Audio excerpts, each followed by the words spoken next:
ज्ञानी और भक्त के स्वभाव में अंतर। साधक दो प्रकार के होते हैं। एक प्रकार के साधक का स्वभाव बंदर के बच्चे की तरह होता है।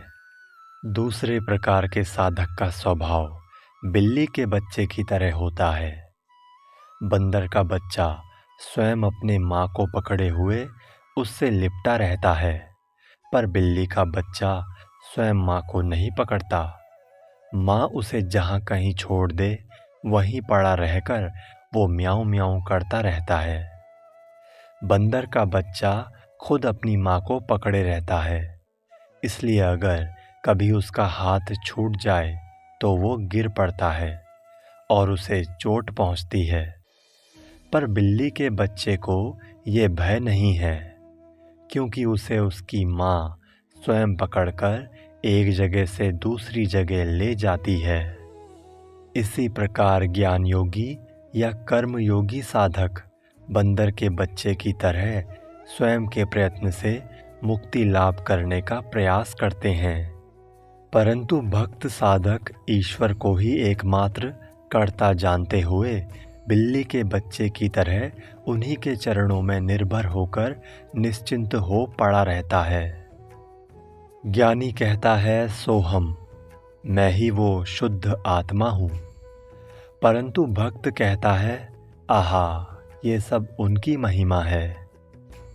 ये सब कुछ मैं हूँ, ये सब कुछ तुम हो। तुम स्वामी हो, मैं सेवक हूँ। इन तीनों भावों में से किसी भी एक में दृढ़ रूप से प्रतिष्ठित होने पर ही भगवत प्राप्ति होती है। ज्ञानी के भीतर मानो एक ही दिशा में गंगा बहती है, उसके लिए सब कुछ स्वप्नवत है। वो सदा स्वयं स्वरूप में अवस्थित रहता है, परंतु भक्त के भीतर गंगा एक दिशा में नहीं बहती, उसमें ज्वार भाटा होता रहता है। वो कभी हंसता है, कभी रोता है, तो कभी नाचता गाता है। भक्त भगवान के साथ विलास करना चाहता है। वो उस आनंद सागर में कभी तैरता है, कभी डूबता है, तो कभी उतराता है, जैसे पानी में बर्फ का टुकड़ा डूबता और उतराता रहता है। पुराणों के मतानुसार भक्त एक है और भगवान एक, मैं एक और तुम एक, और देह मानो एक घट है।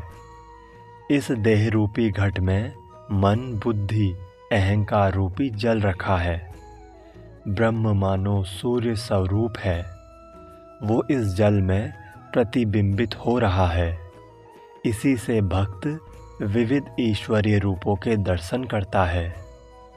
वेदांत के मतानुसार ब्रह्म ही वस्तु है और सब माया स्वप्नवत अवस्तु है।